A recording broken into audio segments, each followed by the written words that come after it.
Okay, good morning, everyone. Welcome to today's sections. We have series of two webinars in today and tomorrow's start at 10 a.m. So today's our topic will be data science made simple with Wolfram language. My name is Desmond Lim. I will be your host for today. So if you have any questions during the presentations and webinar sharing by Mr. Peter Lim, who is our presenter and also our senior coach, AI expert in Wolfram language. You have any question, you can put your notes in the chat room. Okay, we will try to come back to you for whatever question that you may have, whether for the systems, software, or for the data science. Okay. Before we get started, I would like to put a poll so that we have a better understanding for our audience today. So please take a few seconds to complete the poll.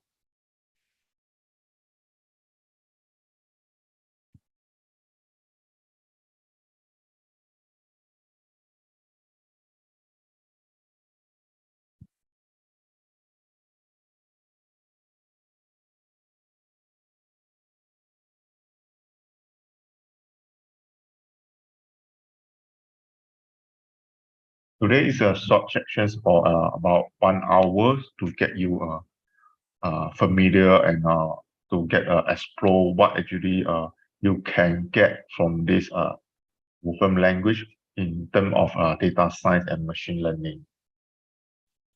Okay, and tomorrow we will focus on the AI machine learning that automate in the Wolfram language that can help you in a lot of projects. Even you are non IT person or programmer, you can still benefit from this. It will be very simple and easy to use. All right. Okay. Think without further ado, I just pass the time to Mr. Peter. Then, Peter, good morning. I pass the time to you.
All right, very good morning, Salam Sajatra, and welcome. And good to see so many of you attending today the short session sharing about data science and AI with Wolfram Mathematica.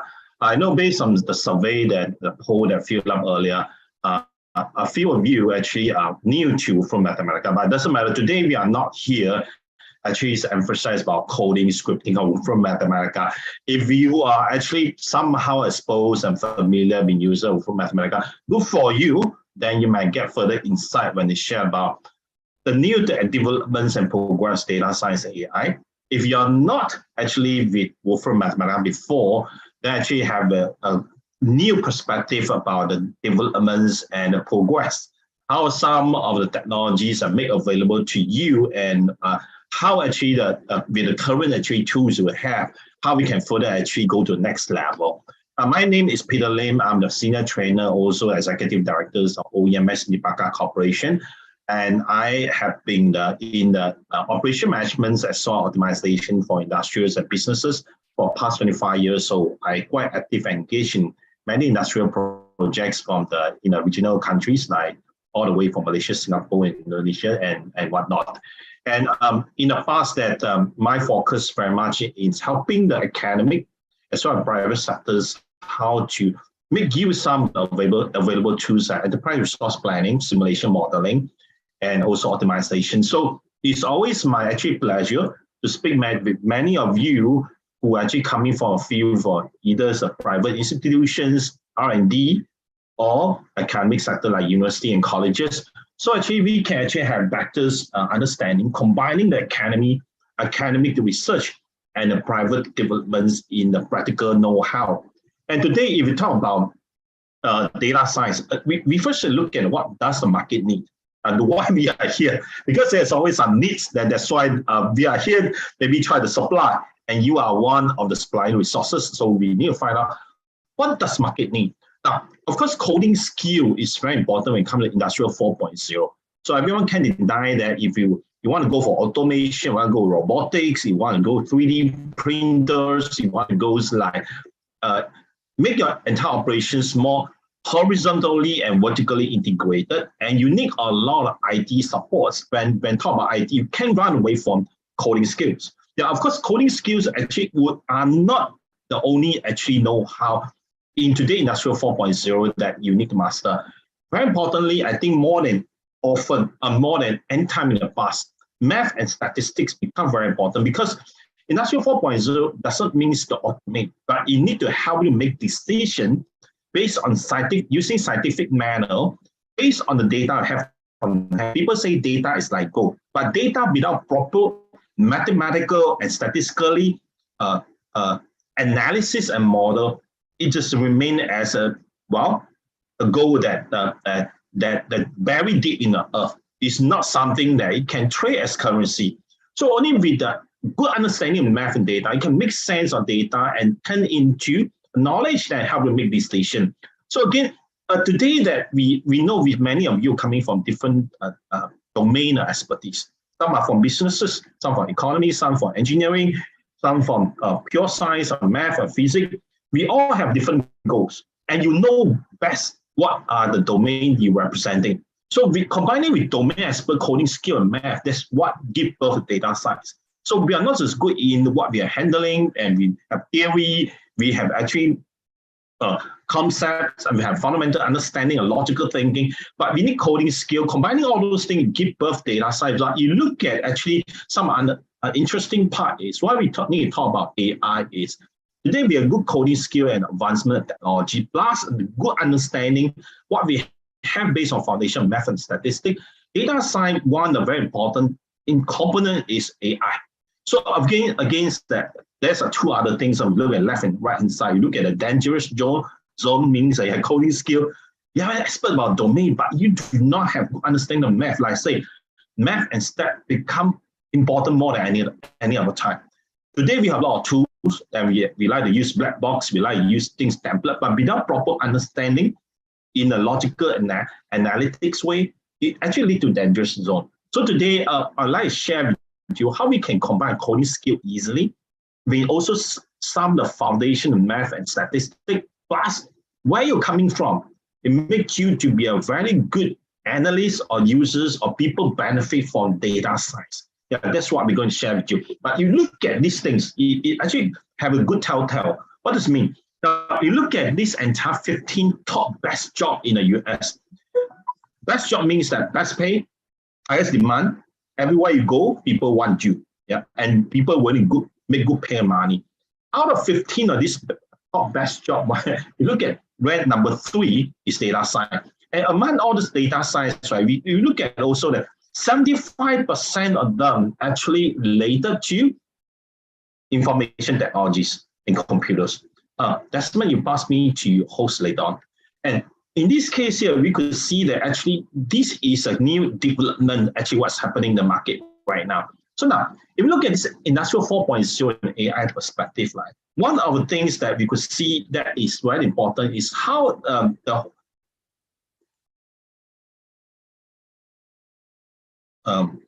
just give me 1 minute. Am I sharing screen right now? I'm not sharing screen. No screen. Am I sharing screen? No. I keep on talking to myself. No wonder. Okay, my apology. My apologies. You've been killing my.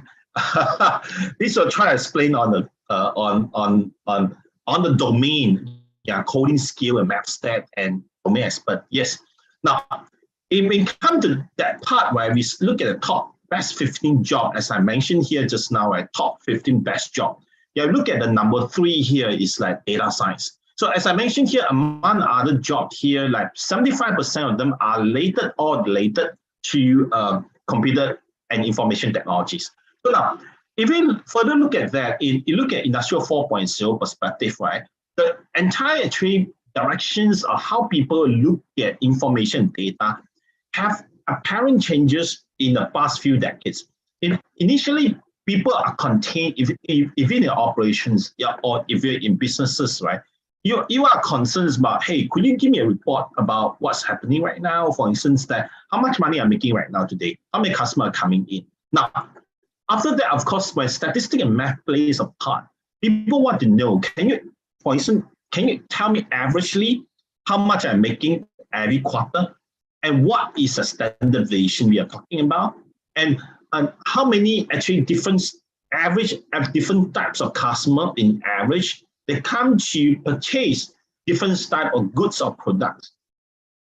Statistically, it gives us a higher level actually understandings of insight what's going on. But again, we want to have diagnostic analytic. We want to know, yes, we have customer coming in, why did they buy what they bought?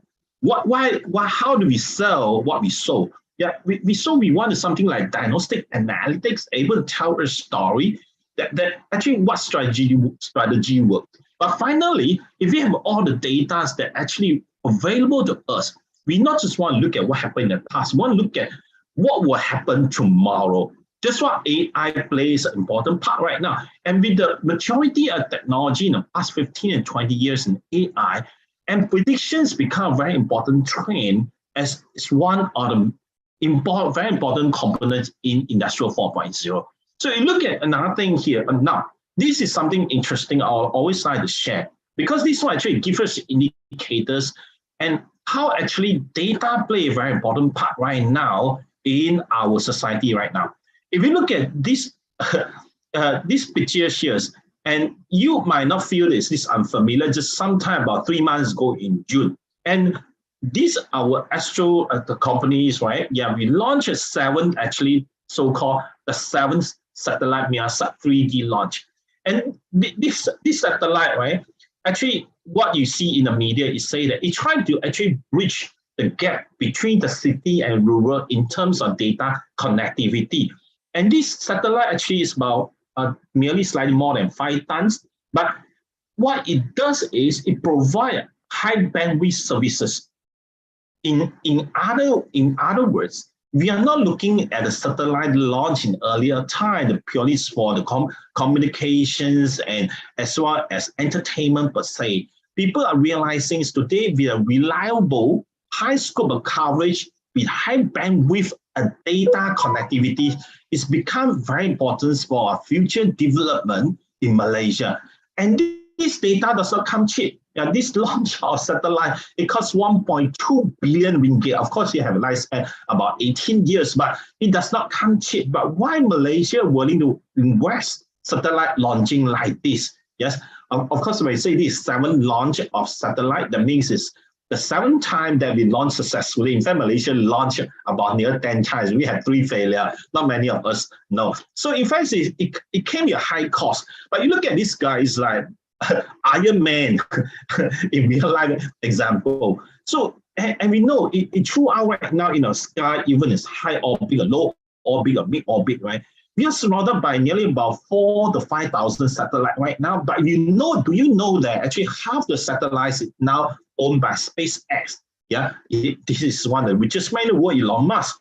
Yeah, and again, he said, wow, this person owned about 2,000 to 3,000 satellites on orbit. In averagely, if you go to SpaceX actually a website, it's crazy. If you look at their launching log, almost every month, yeah, I look at that in the past 1 or 2 years, especially in the past 6 months, almost every week, not every month, they have one launch. To them, it's just like going to a trip every week. Yeah. So actually, he had approval from US Congress sometime last year. He's going to launch about 7,500 satellite, low orbit satellite. But in futures, what his plan is have 30,000 satellites on the low orbit for all the data connectivity. And why I'm sharing this, I'm telling you is data connectivity is right now is in terms of infrastructure is no longer is a barrier for us.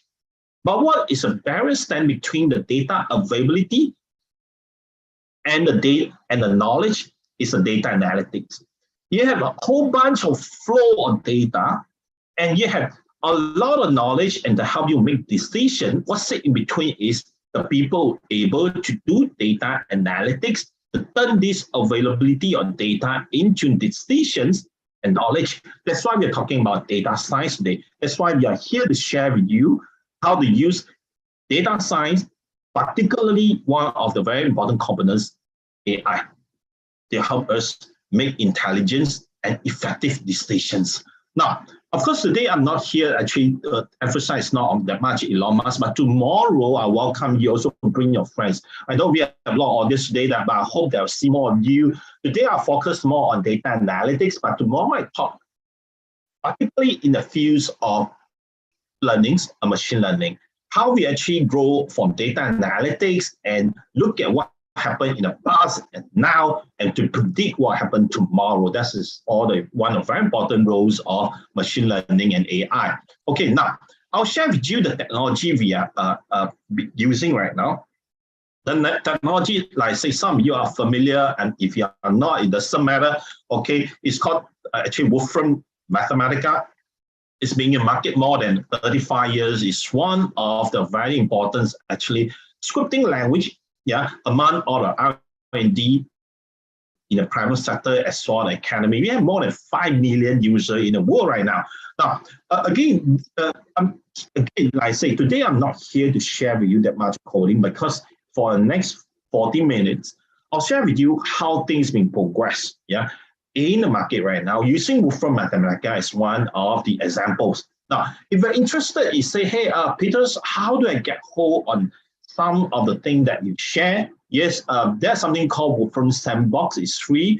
You will scan this code and you're able to go to a website that asks you to simply key in your email and first and last name. That will give you access freely to a website that you can actually test out on your own. Yeah, if you say, hey, Peter, I like to have something that what you're sharing with us. Could I have it? Yes, you can put in a chat box and later on put in I'll ask Desmond put in our company WhatsApp number and email. You can actually write to us, then we will send you some example we will be sharing later. So we do not want to put it here for download. I know a lot of time people like download, but if you don't really want to look into this, it might just like occupy the bandwidth, yeah? So unless you really want it, then we share with you. Now, today I will share with 8 major perspectives, yeah? These 8 major perspective, what it means is because when talk about data science, remember, one very important thing is about scripting. Secondly, is about the mathematical and statistical logical approach. Thirdly, is about the domain expertise. So today, our approach from 8 different domains, yeah, from historical and geographical analytics is, hey, what does people have to do with history and geographical analytics? Yes, this is something interesting I will share with you later. Social political analytics, hey, yes, we have a lot of data, and today is very important when it comes to politics struggle. People need data. What do the people think? What do the people say? What do the people need? And how to manage those people? We need data, and we also need important analytic tools. And social media analytics, and today, very important part, more than any of the time in the history, graph and network analytics become very, very practical. It's no longer something that you sketch on the kids' white paper with pen and pencil, but this day it's become very practical, yeah, and also something that you can master easily. And literature's data analytics, what does it mean? How come people need to do the literature data analytics? Not just anything with wordings and text and sentences. People want to be able to analyze it. From which is just data analytics, this technology give birth to many other analysis, such as sentiment analysis. I'll explain a little bit more about that. IoT, everyone is not actually unfamiliar with that. And important part, of course, I say the foundation. What support all those analytics? Do we have actually good collection library for statistic distributions? Anything is a tools that help to make a good statistical analysis available. And finally, we share with a little bit about business economy analysis. I know some of you seems to be coming from the field of business economics, and this part is when it comes to data analytics. Yes, dollar and cents you usually play a very important part in our interest. Now, first of all, I look at share with you here. Now, this what we are looking at here is bunch of repository. So today when we talk about repository, right? People love repository these days. Repository means that things are being organized in a proper manner. What you have to do is actually extract the data accordingly, and you can use it immediately for your own actually consumptions. So people like repository, and people like repository also not just for actually benefit from the data available, but they also like to share it effectively with other people. So you look at this entire actually available repository here. This is something very important in any actually scripting language already, because we want to do data exchange. So now, if you are familiar with Wolfram, you probably have seen before something called entity value. Now, for entity values, right, we have 344 repository. These 344 repository coming for everything on both here. We organize it into approximately about 30 over categories from like people and histories, health and medicines, organization, transportation, math and statistics, cultures and media, engineering, so on and so forth. We have 344 repository available. Inside each repository, for instance, history, inside that we have some additional few hundred to few thousand of different sub repository. So if we look at here, say, hey, what does it mean, Peter? So if you look at entity value, I just simply run this part. Now it showed to us, right? Now we have 344 of them, actually different type of repository. You say, Peter, what, right? As I know when you say repository is important, can you share with us how this important actually matter to us? Yes, we have data coming from my experiments from the lab and also from somewhere else. And how does this repository make difference? Now, if you look at something here, we scroll down here, you will see something that's called historical countries. Yeah, I want to use this one as an example because everyone can understand. Historical events, historical period, historical site, and even have something like horse breed, things like that. Okay, let's make one example of using historical country. Historical country means that if we can find out what happened to certain empires in the past. For instance, if you are actually a teacher, you want to teach in a class and you want to analyze something as the data used for good modeling and computation, I want to actually pull out something called historical data. This is the repository for historical data. Inside contain multiple sub-repository. So for instance, inside here, among them, if I scroll down with few hundred sub-repository, I think few thousand here. Let me see. We have totally here sub-repository, surprisingly, also shockingly, 3,000 over sub-repository.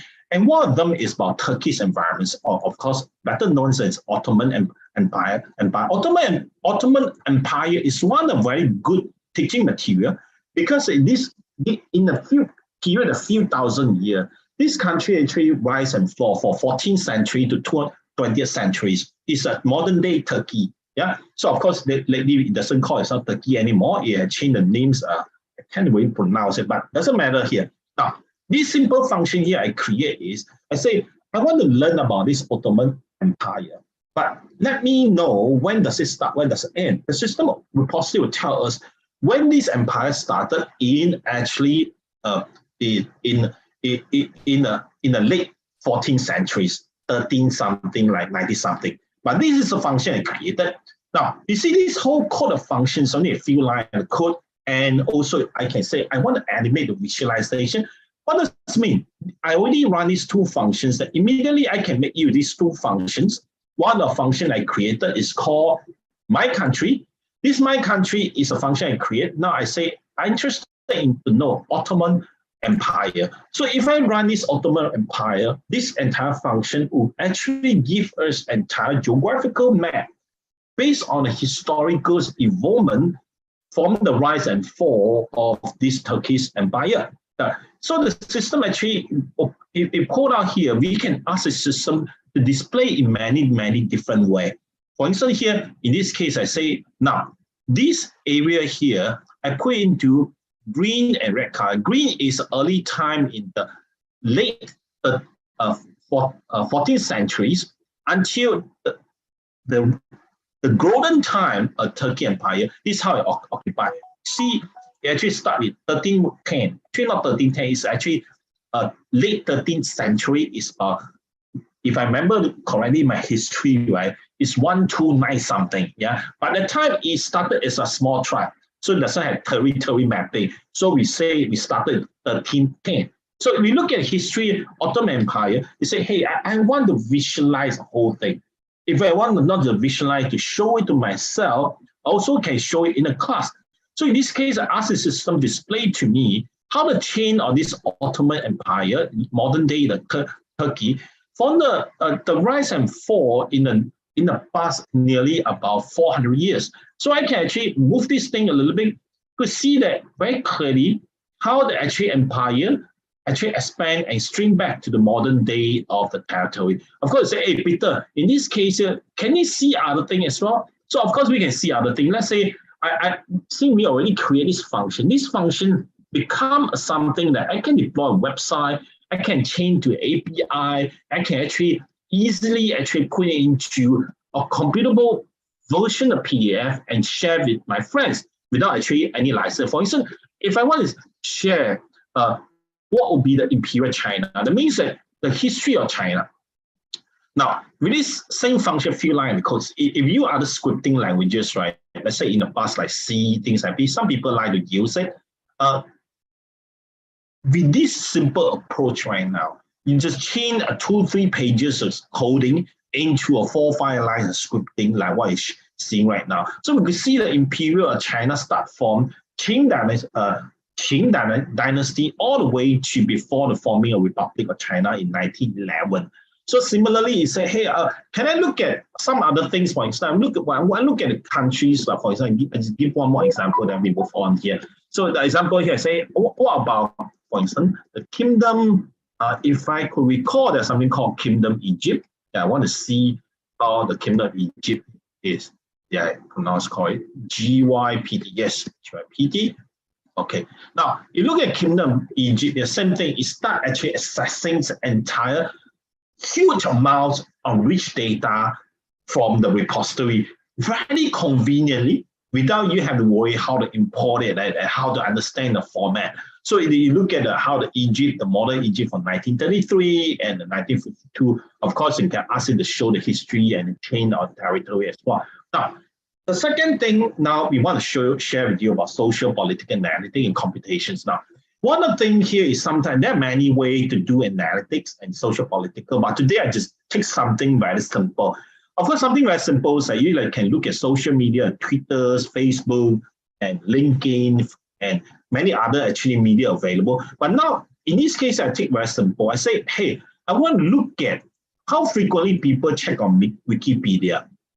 Daily basic from 1st of January 2020 until today. Among our top figures in Malaysia, our top 5 Malaysians, top popular celebrity in politics, from our ex-prime ministers Muhyiddin all the way to our current ministers. If I want to have somehow the feelings, right now, how frequently people are interested or take concern about top political celebrity in Malaysia. So we can quickly run it, not just from year 2020, but you can even run it as early as 1990s.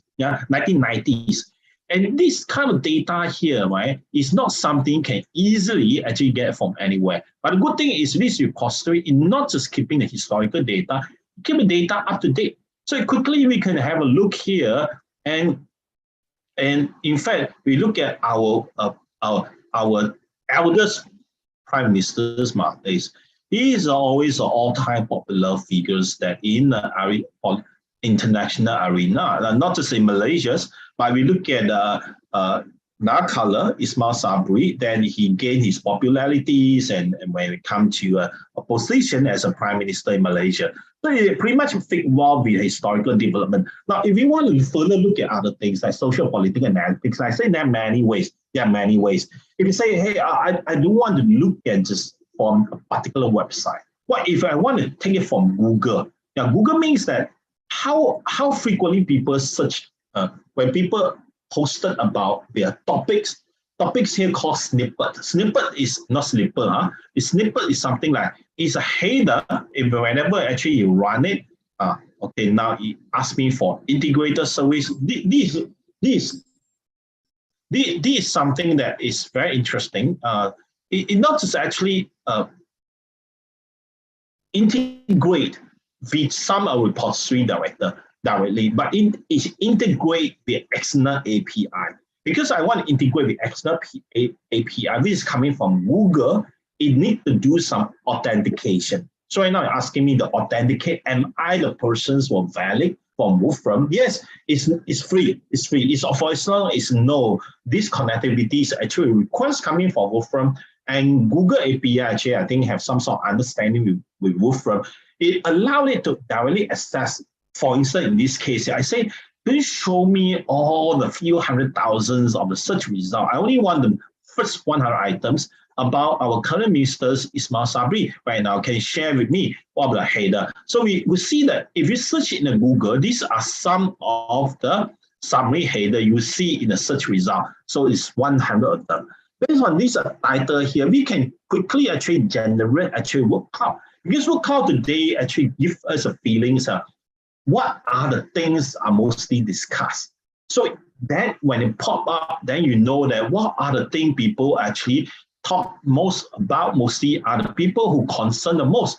Yes, of course, his name will show what the most is a prime minister, like a lot of year come up 2020 August at Malaysia, UMNO coalition, things like that, so on and so forth. Now, if we further look at social media analytics, I want to share with you actually there are so many connectivities available. Like I say, data science is not just about coding skill.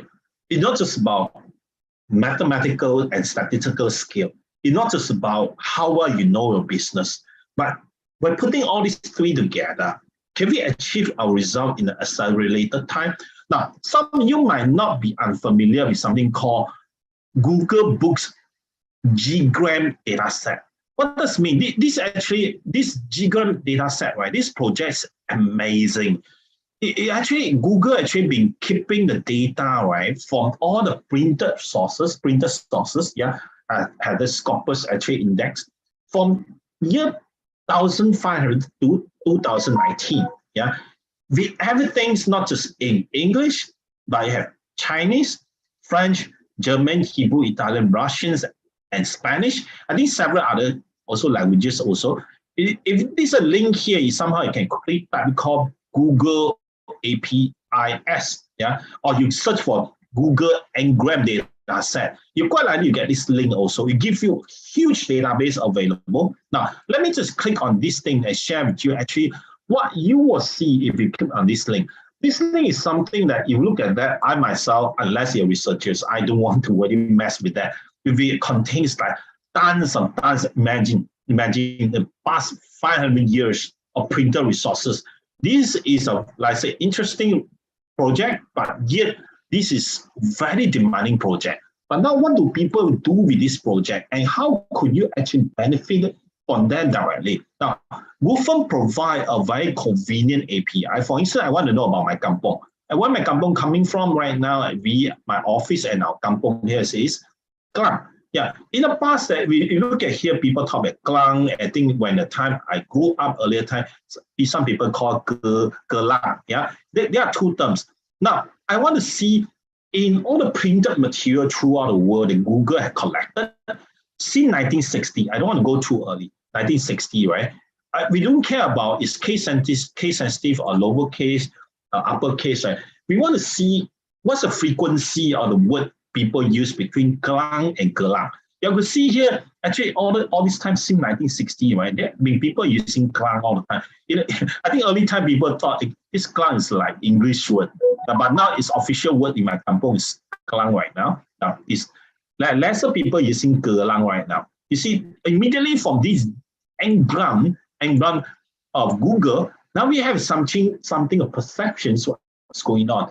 Of course, the actual application is up to you. For instance, here we want to know how we as human, we're concerned about environmental change, we're concerned about the mean survival, we are concerned about diseases like COVID and whatnot. Yeah. But we look at HIV, smallpox, tuberculosis, cholera, and malaria. Yeah. So I last night just had a dinner with a friend of mine, and I'm very unfortunately, his mom died recently. We thought he died of maybe some of the contagious diseases, but it turned out it's actually malaria. Yeah. So even though if you look at this whole thing here, since early time 1940s, say since 1940s until now, yeah, human beings used to be very concerned about tuberculosis. Yeah, you look at these things here in actually in the past 5 decades away, people are concerned with tuberculosis and people are concerned with malaria. We didn't talk that much about, but until somehow in the mid of just about in the past 10 years, and there are more actually printed material, people talking about tuberculosis and malaria all of a sudden. Of course, HIV is something like an all-time high. But of course, like when this thing going down means that compared to other words in terms of frequencies, there could be one assumptions. There are some more other diseases coming out, so that the frequency of HIV is coming down. And for instance, here we want to look at technology change. This is something very interesting. We want to look at how we talk about in our printed materials. In terms of TV or television, we can put words like this kind of logical connectivities like TV or television, phone, telephone, mobile phone, cell phone, smartphone. It doesn't care what they're talking about. But you look at one thing is very obvious. Facts or facts mouse. Yeah, I think those who are born in millennials, you might not probably have seen about this facts things anymore. And you look at this thing, that facts are the rapid drop. People don't talk about facts anymore. But I still remember in a late millennium, I have a colleague coming from Iraq, and he told me a joke that when he told his elders, his kampong, say, we put in paper, and this paper in this machine, it will come out in another paper. This is called facts. And the elder take out staff and hit his head. He say, are you talking about something magic? but somehow today, this magic is something in the past. Now, again, if you look at social media analytics and computations, right? Twitter is something, yes, I know today people talk about TikTok and say, Twitter, can we do analysis on, and this Facebook. Yes, Twitter is something like open API. So you can use R, you can use Python, you can use a lot of other packages to easily access to Twitter. But you see here, same thing here. You ask me to sign in Twitter. I say, okay, I sign the Twitter. Then I'll show you how I sign in. Let me share the screen here. You can see the entire flow. And the thing is, I want to share with you here is the connectivity today when it comes to, let me try to see where my annotation is. Okay, here we go. Now, the connectivity is this day becomes so much simple. It does not actually take too much effort to access to something like Twitter. Of course, Facebook is being, the policy does not allow people to access it, but I believe that some other actually popular packages, if you have money, you can buy the API. Same thing here, of course, Twitter is free. We say that, hey, I'm interested in Makilao. I want to see how people talk about that. I don't want too many actually Twitter. I say get it my first 500 line. I'm interested in language people talk about English. Yeah. So I say, show me all the Twitters that contain the keyword Makilao. And I want to perform something like sentiment analysis. For instance, here I say, hey, what does people talk about? I can actually easily pull out what people talk about. For instance, the second Twitter is say, I mean, be watching a new unreleased Makilao 10. And I bangun some more, bantao my bed jatuh. Yeah, interesting. You can actually go to search through all the Twitters one by one. But the thing is, we want to perform a sentiment analysis, a quick analytics. Yeah, of course, sentiment analysis, right? Twitter this day, even though we say one English, it could become in Rojak. Yeah, rojak means that the language will be combining with some dialects and local tongue and combination and everything. But we ask the system to does its best to do analysis. When does it people tweeted the most? For example, when there's something become trendy, becomes like viral in something happening, you could see this thing actually trend going up and down, and you also look at how many times we tweeted and what time does it tweet, and also what people think about is it positive and negative and neutral. And for some people, they somehow think negative for some reason, yeah, about this movie, something about positive. This is, again, I say, the language is low. It might not be 100% accurate, but it gives you actually good insight. What are the trends right now is happening? Now, if you say you can a lot of analytics of what's happening out there, yeah, online, social media, what if I have actually printed material? Now, I believe which just data analytics, the all-time favorite during our childhood, Hikayat Hantua. Yeah. So I quickly go to the website, I download actually this Hikayat Hantua in a text file format. Yeah, it's available out there. But if you look at this all text here, right? I'm not sure you printed material last time when young. I know I look at my this little novel here, about 4 to 5 millimeters.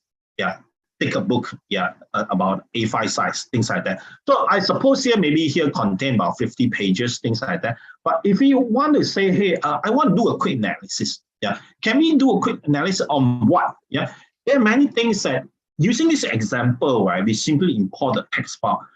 Using this example, you will notice, right, as long as it's something that you can be imported or you scan an OCR from any printed material, there's a lot of things you could do with that. For instance, I want to change all those things, right? Say, hey, can you break down a paragraph for me? The system automatically breaks it down based on paragraph. Yeah, and you say, how does it do? We don't care. So now, for instance, if you want to capture a frequency keyword, just like Ngram, what Google does, we say if we want to capture something called Raja, Betara, Sultan, these 3 things are the same thing. Also, we're interested in the 4 other friends, the Hantua, Jebat, Lekio, and Custody. And we say, hey, can you find out actually how frequently in this Hikayat it talk about these 6 major characters?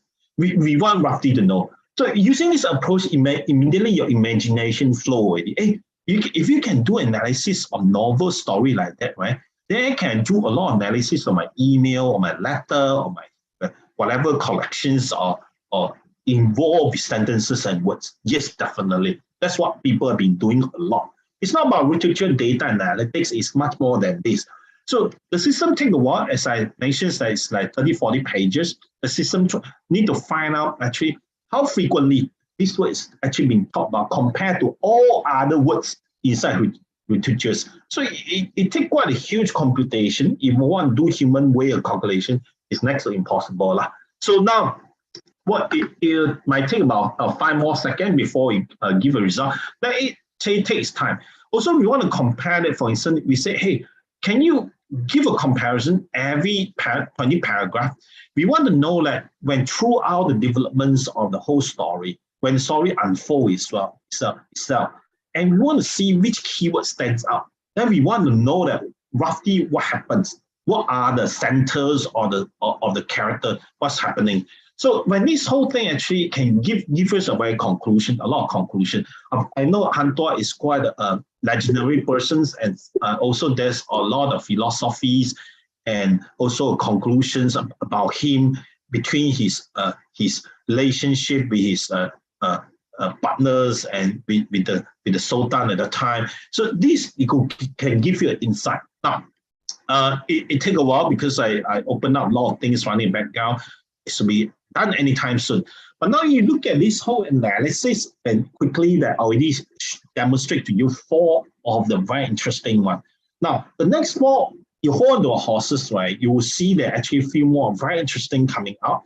And that's why we ask you, if you can, today I'm not talking that much about AI. If you can, do come tomorrow. We talk more details on AI.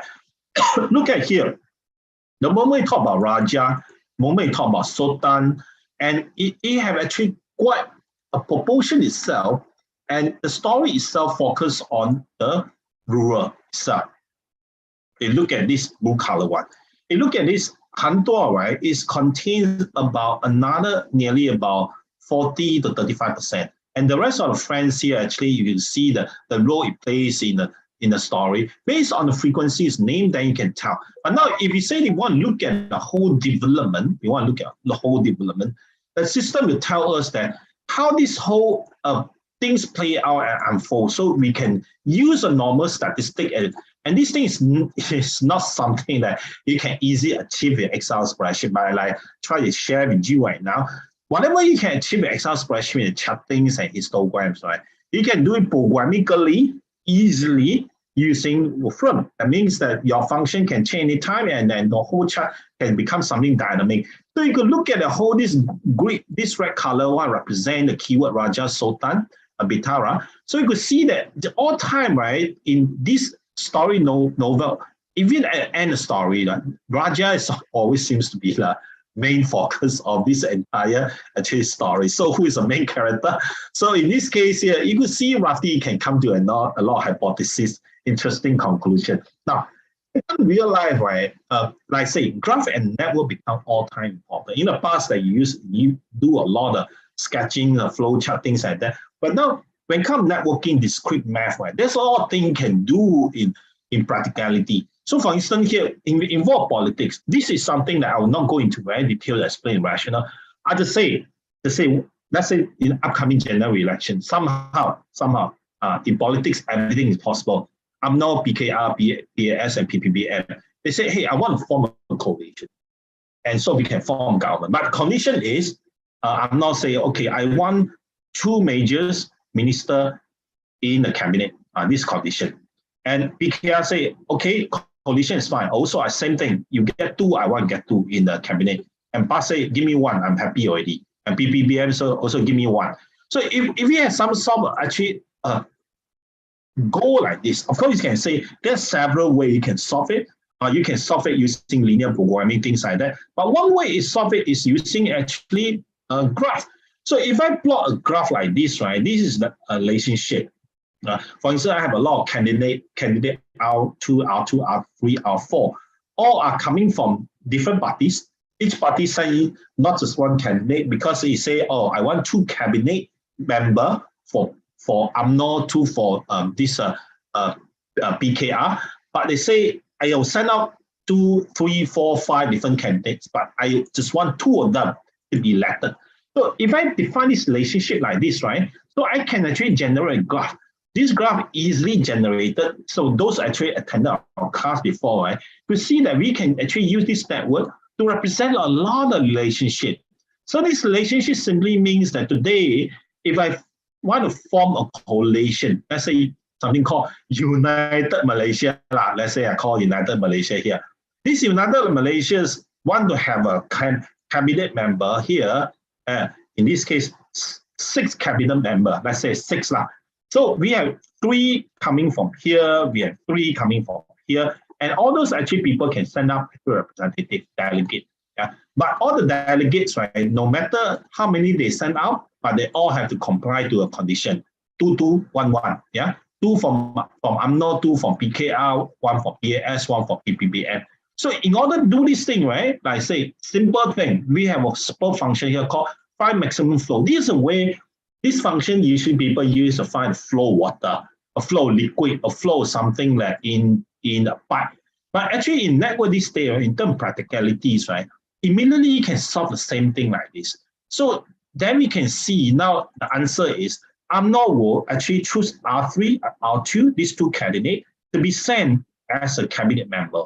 Similarly, PKR will send R6 and R5, and PAS will send R8, and PPBM will send R9. So they will fulfill all the conditions. So a very complicated assignment of the cabinet now can be easily solved. Yeah, of course, you say, we have the 200 overs and actually parliamentary, the whole mark. And how we actually compete for maybe the cabinet of 40, this can easily solve it. As long as you put in the Excel spreadsheet, can come in. Same thing like this one. Same thing, this thing is a small network, represent my garden. My garden means right here, I have many different blocks, yeah? So in these different blocks here, right, same thing, I will say, okay, there's certain area, right, I've got dogs, stray dogs. I don't like to go there. Every time I go there, bark at me, chase me. There's a certain area I do not want to go. But in this particular network here, I want to fulfill a condition. I say, hey, I want to go for a walk with my wife, but I want to go for a walk for at least 20 steps. I want more than 20 steps because I want to go for a walk after dinner. I want to go 20 steps, but I want to avoid all the areas that are actually unfriendly to me.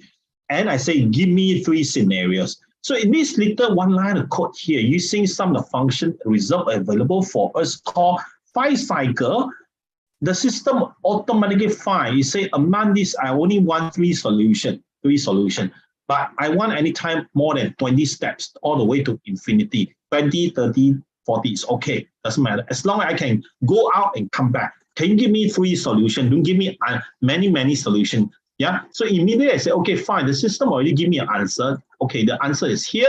This is the first answer. Second answer is if I follow this, actually, the route, I will complete the loop. So now I say, no need to share with me all of them. I just want to visualize first solutions. How should I walk? So immediately the system say, hey, this is how you start. From where you live, Peter, here, you should walk here, follow like this one round, and you can safely come home happily with your wife. This is solution number 1. So now, 5 more minutes, I come to a conclusion very quickly, and 3 more examples.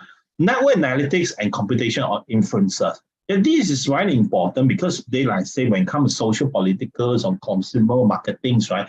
You want to know who are influencers, especially in social media. So again, if you somehow can manage, construct a network that represent the relationship from one person to another person, or from one node to another node, from one cluster to another cluster, and you will be able to actually do analysis very quickly. So now, the system right now is downloading one example. This example is called family gathering. This family gathering here actually is show how this family here is interrelated to one another. So the person here are interrelated. Now, the person here, they are interrelated. Let me see.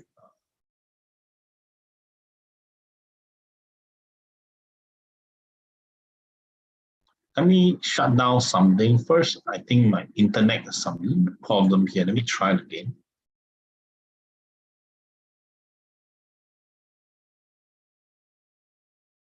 Okay.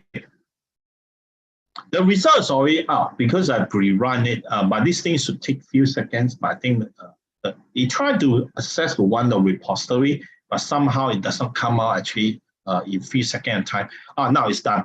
Now, in this case, since it's come out already, I say, hey, can you share with me who the person the closest to one another? So there's an example here to show how close that means in terms of centrality. Centrality means actually, if we look at these visualizations, right? Today, I'll not go through this entire centrality analytics, but I can give you one example here is this actually little graph here. The one with the biggest actually number of dots, it shows that the person had the highest number of connectivities. So these are actually a very important way for network analytics to tell that who actually had highest in future, who is actually most vulnerable, who are the connecting people. So it's very interesting for marketing, even for national security. You want to find out the criminal rings, who are the people. If you capture it, whole gangster could collapse, things like that. Usually people do a lot of analysis like that. I'm not sure about our government is doing that or not. I believe they do. They should have something like that doing that. But the reason I show it up here is if you in the R&D sector, Malaysia have nearly 30,000 PhD people. So I hope that private sector and R&D people from academic field, there'll be more actually collaboration. Then this thing actually have a lot of analytics. Now, second last example here, LT data analytics and modeling. Those people say, hey, yes, you're talking about data. How about IoT? Means I collect sensor real time. Now, this is one example. I do not sell an IoT, but this IoT sensor is deployed by our government. If you go to any website, you can't really find it. Good luck, you don't really can find it. But somehow Wolfram can find it for actually connected to real time. Yeah, there's a lot actually sea level sensor throughout Malaysia to measure the sea level. And we know that the news seen last year budget, right? Already prediction come 30 years from now. There are many areas, especially in West Coast Malaysia and quite many part of this East Malaysia, say in the coastal area, will be underwater. 9 major Malaysian cities, yes, Klang, my hometown, will be one of them. But if you want to see that, let's say Kuala Terengganu right now, we say, can you give me actually some statistic, sea level? This sea level data is not coming from my Excel spreadsheet, it's not coming from somewhere repository, it's coming from IoT by our Malaysian government, but somehow it gives access to Wolfram. And the data is, I want to pass 12 years. Yeah, I say, give me weekly sea level in Kuala Terengganu and plot it here. Now, you will see that we have seasonal, actually monsoon season, some in between every year, we have high tide, low tide, high tide, low tide. In the past 12 years, they say, hey, Peter, can you go up to past 20 years now? 30 years can, 40 years also can. Yeah, I'm not sure up to how many years. For as long as our sensor is operating, I believe maybe not 40 years. This kind of sensor technology is something fairly new. But even for the past 10 years, actually, we have it already. And now, if I want to have a statistically here, you say, hey, I want a moving average of 52 weeks. Can you show to me a 52 weeks? Yes, it's somehow sea level effect, moving average in Kuala Terengganu is going down.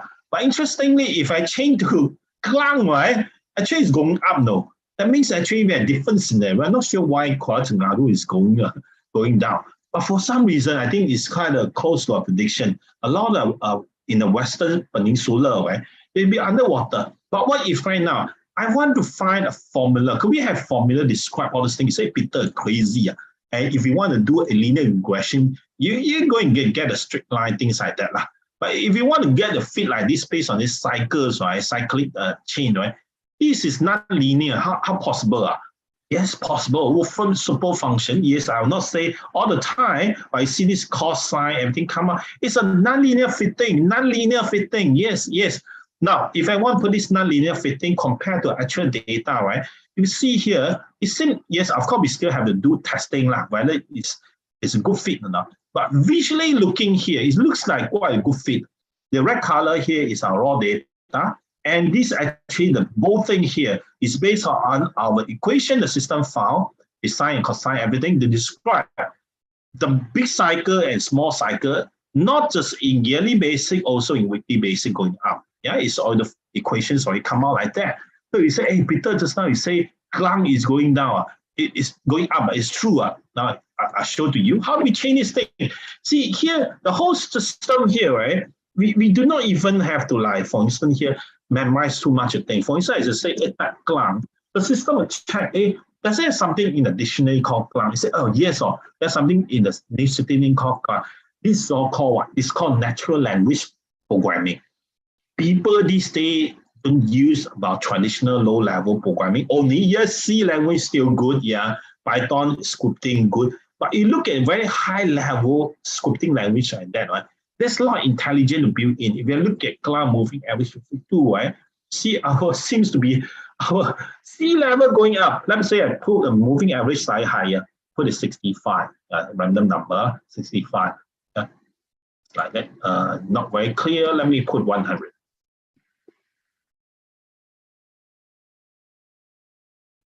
You see, in people live in Klang, they see that actually our sea level seem to go up like 10 to 20 centimeter. Yeah, it makes a lot of difference. Now, if you look at this descriptive statistic and distribution, I would say compared to SPSS, compared to R, we have the highest number of library or distribution built in. You say, hey, Peter, what's so big deal distribution? People keep adding in library packages. It's true. But all the distribution built in from here, meaning is that you have tutorial, you have proper documentation, you have proper workflow, all built according to this. That means that you do not have the worries that, hey, some of the distribution does not have. Do I have to develop one myself or somehow I have to convert the equation again? No, it's all here. For instance, I want to get something here like external data. Oh, I cannot find the data sheet. Never mind. Let me see. I'll skip this example. What I'm trying to say here is, if you want to compute probability distribution, things like that, all those things here is available. I think I better find it. Otherwise, I can't really actually explain well what is happening here. Let me try data analytics very quickly. Let me find out where the files are keeping. Okay.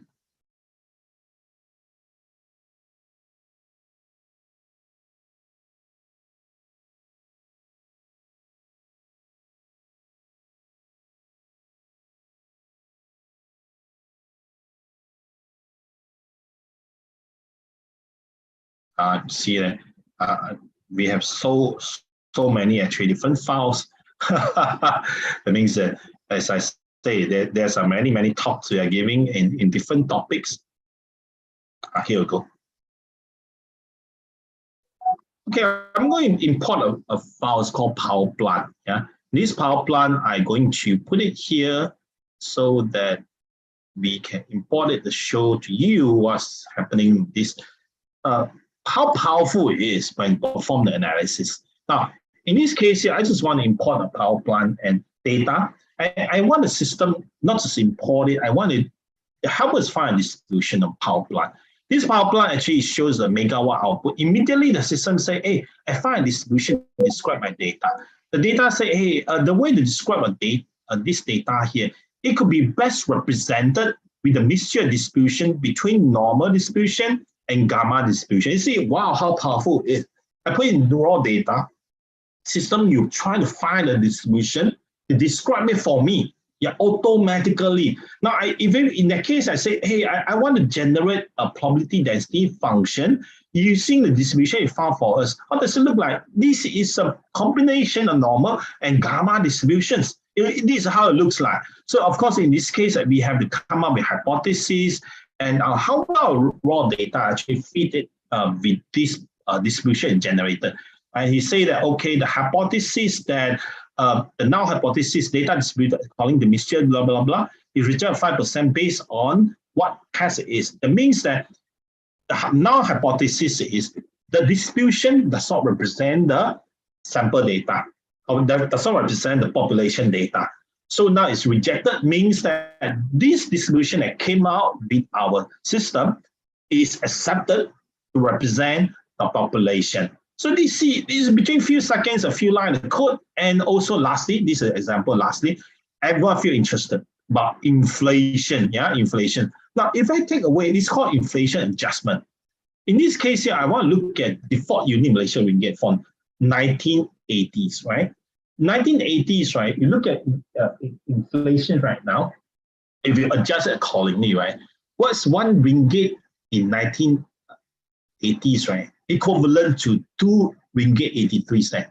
This is what happens to our currency based on inflation. Yeah, that means that we don't look at fluctuation in currency, we look at inflation. Every year we have 3, 5, 4, 5%. Now, if you compare, let's say, if you are born in 1970s, I'm born in 1970s, right? I want to look at the total 1 ringgit purchasing power compared right now is equivalent to 5.02 ringgit. What your father paid for 1 ringgit is the same how he paid for 5 ringgit. Same thing, right? This day you buy 5 ringgit for nasi lemak, but last time, right? 1 ringgit, you already can buy 1 good pack of nasi lemak with sotong already. Yeah. So this is what's happening. But if you say I want to compare based on currency, yes, this is not something rocket science. But the thing is, the fantastic thing here is, if you want the system give you the information, you see all the way in 1971, the year I was not even born. If you want to backtrack currency exchange, yes, 5 years. In any website, you can find easy 5 years. But if you say I want to backtrack all the way to 50 years ago, good luck lah. I don't think in website unless it pays subscription. It shows actually how Malaysian currency changed from good old time, 2 ringgit to USD. Now in yesterday 4.5 something, terrible. But now I put away the terrible thing. Like let's say we do some forecast. If you're in business, right, you're interested in look at actually the whole thing is like, now I want to look at 2017. I say no, don't show me all the way to 2000, like 50 years ago. I'm interested in 1st January 2017 until today. This is how our currency changed. Yeah, for the last time also where back 2017 about 4.5. Now we go back like same thing as back before. But if we want to do a time series model fit, means I want to do a forecast. Right now, how do we do forecast right now? We a super function here called time series forecast. Of course, inside there, it built in many methods. This is something that I say choose the method automatically for me. Yeah, choose for me. So I just want to use it for time series fitting. The method choose for me. So if in that case, I say, okay, now if I can fit this thing, I can do forecast. This is our forecast. And what's the forecast we are talking about? We say we want to forecast for next 30 days. Yeah, 30 days. Now, I say, show me the forecast of the next 30 days on the graph. Is this how it looks like? How it looks like? Yeah, this here. From 4.5, whether it further go up and go down, this is a forecast. Our forecast means that it's up to you to believe or not. It showed to us that for next 30 days in a weekly basis, yeah, this is how the upper bound and lower bound will look like. Yeah, for next few weeks, it could be like 4.5, 4.5, 4.8. Look at, it seems like every day 4.5. But look at inside here, the medium is 4.5, but upper bound, lower bound. So like in worst case scenarios, you can go for 4.64. Yeah, brace yourself. 4.64. This is a simple mathematical forecast, but again, currency might go up and down. But again, there are a few things about machine learning, so I leave it for tomorrow. So that again, like Desmond say, these are series of two. So tomorrow same time there'll be the one. So how to actually register, sign up? Desmond tell you. Also, we have upcoming actually full-fledged actually workshop. I think past time Desmond he will share with you more. Okay, thank you, Peter. I think for within this 1 hour short sections, he try to give you a lot of example how actually you can make use of this latest technology on your data science and machine learning. I think it's a very good insight. I think he have a lot of example, but it's not able to show all of you because he believe most of you are from different fields. So he try to cater different example so that you can have an idea how actually you can apply to your project as well.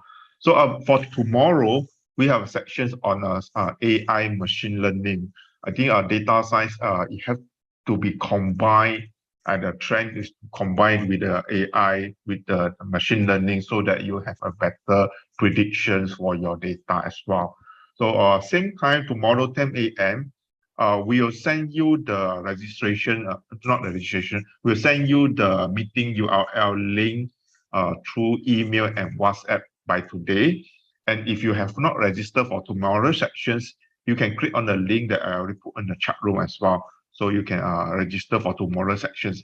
Also, if you have friends or colleagues that you think that would be benefit for them in tomorrow's sections, please share with them so that they can come and join and explore the technology trend with you and with us together.